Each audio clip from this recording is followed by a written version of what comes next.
이동의 뉴스 정면승부 2부 최강 경기 시작하겠습니다. 오늘은 조대진 변호사, 오마이뉴스의 박종호 기자 나왔습니다. 어서 오십시오. 안녕하십니까. 조대진 변호사, 우리 지금 유튜브 댓글에 건강을 걱정하는 분들이 많이 계신데요? 네, 좀 많이 다시 피곤해져서. 예.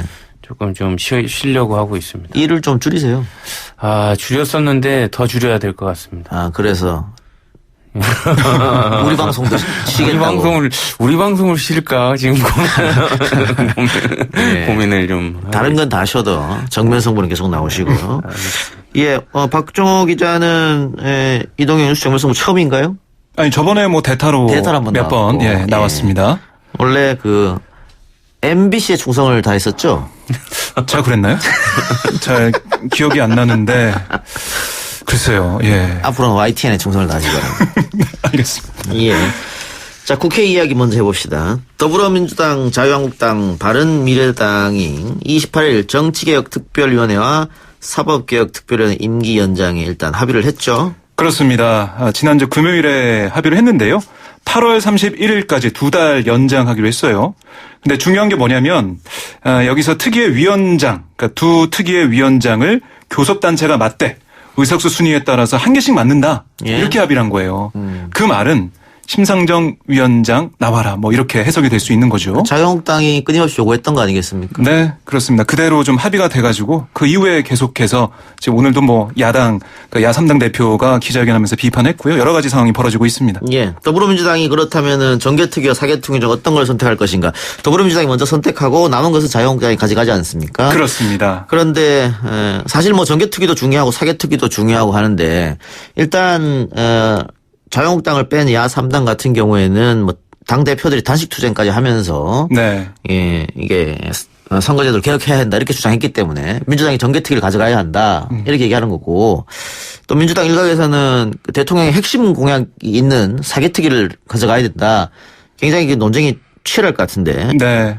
어떤 것을 선택하더라도 후폭풍은 있을 것 같습니다. 그렇습니다. 그러니까 제가 아까 윤호중 사무총장도 얘기했지만은 제가 좀 오늘 취재를 해봤더니 다 속내를 얘기 안 해요. 예. 둘 중에 하나 의총에서 결정되면 따르자. 그렇게 얘기가 됐다. 예. 얘기를 하고 있고. 예. 원내 지도부도 우리도 마음속에 뭐가 없다. 그때 얘기 들어봐야 된다. 얘기를 하고 있는데 근데 정개특위 소속 의원들만 들어보면 정개특위를 살려야 된다. 이렇게 얘기하고 있고 예. 사개특위 의원들만 들어보면 사개특위 살려야 된다. 이렇게 위원회에 속해 있는 그 의원들은 좀 생각이 확고한 것으로 보입니다. 예. 지금 다른 야3당 같은 경우는 민주당이 만일 사개특위를 선택할 경우에 선거제도에 대한 개혁의 의지가 민주당은 없다. 거대 정당들 민주당과 자유한국당이 지금 이대로 이 제도 가지고 선거를 치르자. 이런 생각이 있지 않느냐. 아마 이런 비판을 좀 하고 있는 것 같습니다. 네. 네, 그런 비판이 있을 수밖에 없어 보이는데요. 근데 상황상 지금 둘 중에 하나를 선택을 해야 되는 상황이고 또 문재인 대통령께서 또 사법개혁에 관련된 일관된 또 개혁 의지를 나타내고 계시지 않습니까? 그러니까 그런 측면에서 본다면 또 이랑 또 이해가 가지도 않나 그렇게 생각이 듭니다. 예. 어쨌든 의총에서 아마 치열한 논쟁이 민주당 의총에서 치열한 논쟁이 있을 것 같습니다. 예, 그러니까 지금 야3당이 반발하고 있지 않습니까? 오늘 대표도 기자회견도 있었는데 이 부분이 어떻게 작용할지 봐야 될 것 같아요. 예. 일부 의원들은 이렇게 야당에서 공조 얘기를 하고 있으니까 어쩔 수 없이 선택을 할 수밖에 없지 않냐 이런 얘기 하고 있는 반면 왜 우리가 야당 대표들의 그러니까 야당의 입장에 끌려가야 되느냐. 민주당의 입장 가지고 가야 되는 거 아니냐. 이렇게 반발도 나오더라고요. 그러니까 좀 예단할 수 없는 그런 부분들이 있습니다. 예. 네. 심상정 위원장, 현재 위원장의 거취에도 이목이 쏠린다고 하는데 일단 민주당과 자유한국당이 합의를 한 상태이기 때문에 네. 심상정 위원장이 물러나야 되는 거 아니냐. 근데 심상정 위원장이 난 내 발로 못 나가겠다 하면 어떻게 끌어내리느냐 이런 얘기도 있는 것 같아요. 네. 그러니까 사실 이게 강제로 해임시킬 수 있는 그런 조항이 없어요. 예. 그래서 자진 사퇴하거나 이렇게 되는 과정을 계속 거쳐왔기 때문에 예. 이게 쉽지 않은 상황인데 근데 심상정 위원장이 정말로 나 안 나갈래. 2달 동안 버틸래. 예. 이렇게 할 가능성도 크지 않아 보입니다.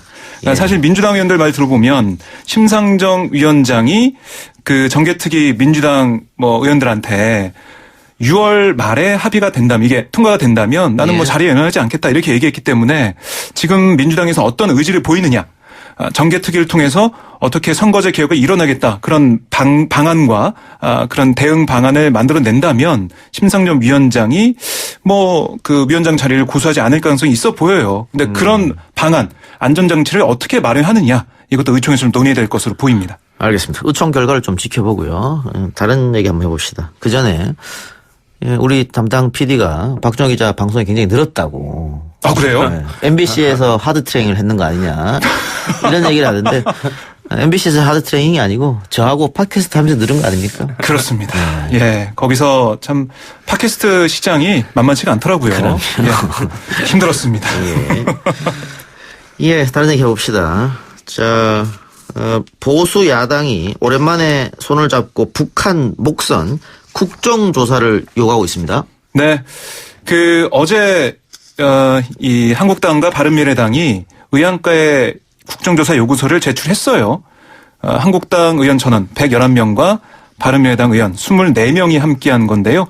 국정조사 요구는 그 제적의원 4분의 1 이상이면 할 수가 있습니다. 그러니까 75명 이상이 되니까요. 할 수가 있는데 민주당 쪽에서는 이걸 받지 않겠다고 계속 얘기를 하고 있죠. 예. 그래서 국정조사가 될 가능성은 커 보이지 않고 있는데 문제는 이 국정조사를 요구하면서 국정조사 이 되는 것과 연관지어서 의사일정을 좀 틀려고 한다. 예. 추경이나 아니면 다른 의사일정을 안 하려고 한다. 예. 이런 기미가 보이기 때문에 이게 큰 문제입니다. 예. 민주당에서 국정조사를 받아들이지 않으면 할 수는 없는 거고요. 그렇습니다. 예. 받아들일 가능성은 좀 없어 보여. 네. 이인영 대표도 오늘 뭐 이거는 국방이나 아니면 대정부 질병에서 물어보면 되는 건지 왜 이걸 국정조사하지? 예. 뭐 이렇게 얘기를 했어요. 예. 그런데 이런 움직임에 관해서 두 야당이 총선 전에 보수 통합에 초석을 놓으려고 하는 거 아니냐 이런 이야기도 있더라고요. 근데 보수 초석까지 뭐 갈 것까지는 없을 것 같고요. 네. 그냥 우연히 교점이 맞은 거 정도로 생각하는 게 맞을 것 같습니다. 네. 일단은 지금 뭐 야당 입장에서는 호재인 그렇죠. 목선이 지금 갑자기 등장했기 때문에 예. 이런데 이제 발 맞추는 그런 보조를 맞추는 걸로만 생각을 해야지 이거를 통해 가지고 이걸 기점으로 해 가지고 뭐 보수 통합을 초석을 놓는다라고 하기에는 너무 작은 이슈가 아닌가 싶습니다. 예. 그러니까 이 바른미래당 내부 사정도 봐야 될 것 같아요. 지금 손학규 대표와 오신환 원내대표, 그러니까 바른정당계와 이 국민의당계가 지금 맞서고 있지 않습니까? 예. 이번에 그 정개특위 위원장 관련된 손학규 대표의 발언이나 예. 기자회견 과정에서도 맞서고 있는데 예. 이런 상황에서 이 목선 자체가 오신환 대표 입장에서는 하나의 뭔가 우군같이 느껴질 수가 있는 거죠. 한국당과 접점을 찾을 수가 있는 부분도 있고요. 그래서 예. 이 부분을 또 강하게 나가는 것 같습니다. 알겠습니다. 자, 이제 윤석열 후보자의 청문회가 다가오는데요. 며칠 안 남았죠. 여야가 증인 채택에 합의했다고 하는데 채택된 증인 좀 누군지 알려주세요. 네. 네, 지금 법제사법위원회가 이제 그 일일 전체 회의에서 윤 후보자 청문회를 8일 오전 10시 열기로 합의를 했죠. 예. 관련해서 지금 총 4명을 증인으로 채택을 했는데 예. 용산 세무서장 뇌물건과 관련해서 윤모 전 용산 세무서장 그리고 대검찰청 중앙수사부 출신 이모 변호사, 당시 경찰의 수사에 관여한 강모 총경, 수사팀장 등 총 4명을 증인으로 채택했습니다. 예. 더불어민주당은 윤 후보자가 2013년 폭로한 국가정보원 댓글 사건 수사 의혹과 관련해서 당시 법무부 장관이었죠. 황교안 자유한국당 대표를 증인으로 신청했었는데 어떻게 됐습니까? 네, 어제 그 법사위에서는 강하게 얘기는 하지 않았습니다. 예. 뭐 그 전에 증인 신청하겠다 얘기는 계속 나왔었는데 어제 법사위 전체회의에서는 그렇게 얘기를 하지 않았고요. 근데 제가 법사위 쪽 뭐 보좌진들하고 얘기를 좀 해보니까 준비는 하고 있대요. 그러니까 이 청문회가 사실상 황교안 대표의 청문회가 될 수도 있다. 뭐 이렇게까지 예. 얘기를 하던데요. 예.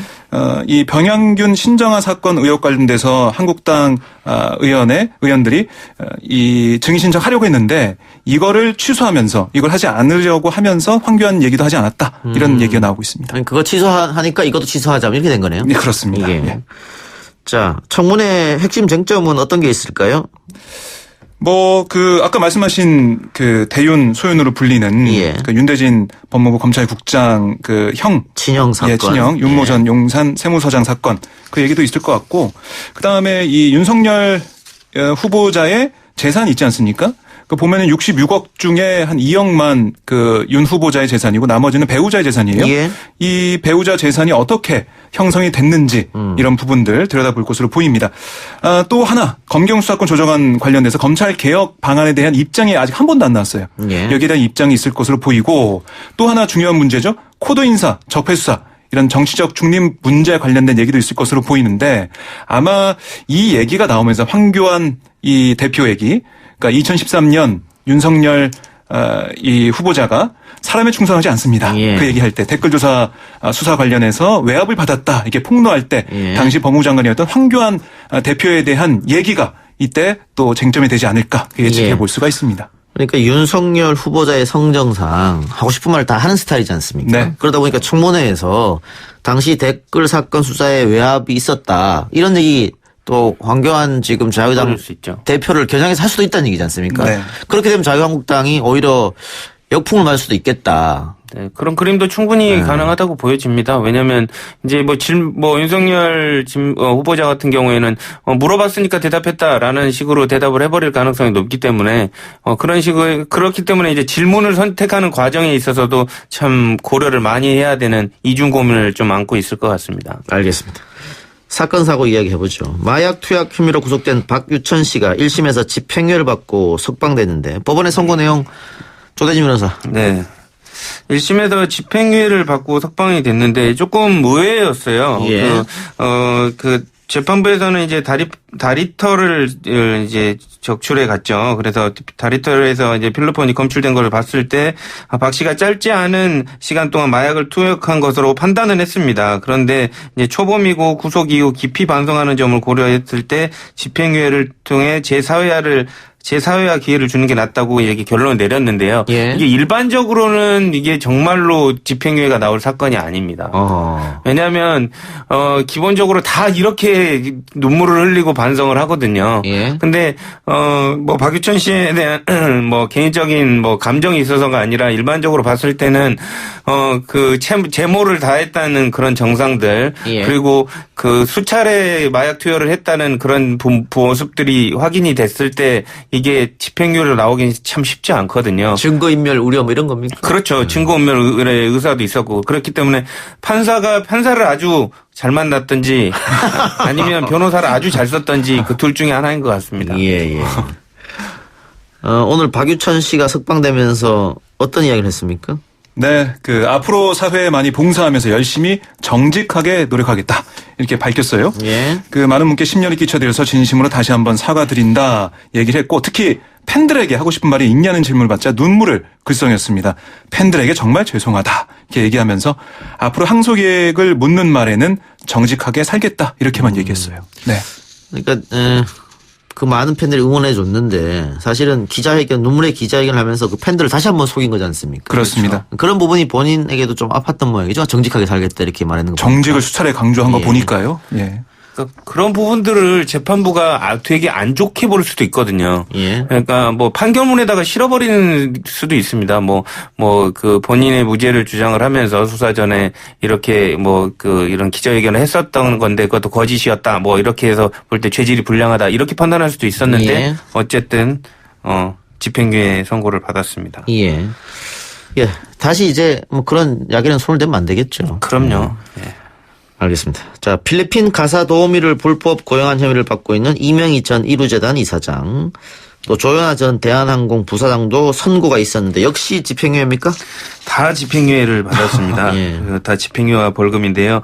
서울중앙지법 형사 15단독 안재천 판사는 오늘 오후 2시에 유괴 공무 집행 방해 등의 혐의로 기소된 이명희 전 이사장에게 1년 6개월 집행유예 3년을 선고하고 160시간 사회봉사를 명령했고요.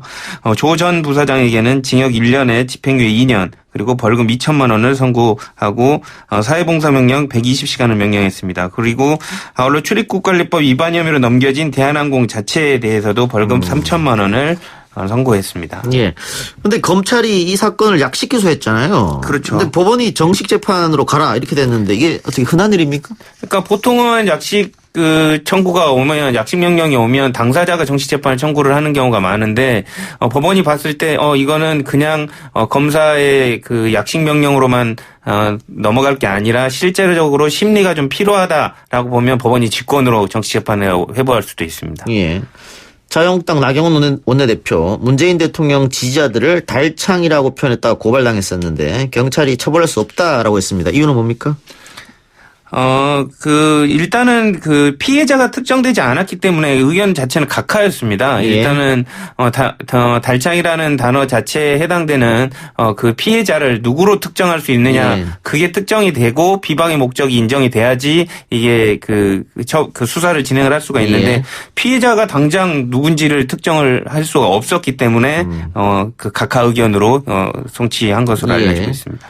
문재인 대통령을 지지하는 팬들은 이해할 수 없는 거라고 생각할 수 있겠습니다만은 현재 법으로는 이건 당연히 이렇게 결론이 날 수밖에 없는 것 같아요. 그렇죠. 그러니까 어느 정도의 소규모 집단으로 규정될 수 있어야 되지. 예를 들면 대한민국 국민, 예를 들면 어느 회사 사람 전체, 이렇게 하면 조금 특정성이 떨어질 가능성이 너무 높죠. 예. 네. 저는 나경원 원내대표가 모르겠어요. 이거 발언하면서 정확한 의미 표현 모른다고 예. 그렇게 얘기를 했는데 법조인이지 않습니까? 그러니까 이게 막 발언돼서 문제가 된다고 해도 이게 별일 아니게 끝날 것이다 이렇게 좀 생각하지 않았을까? 저는 이렇게 추측을 해봅니다. 예. 네.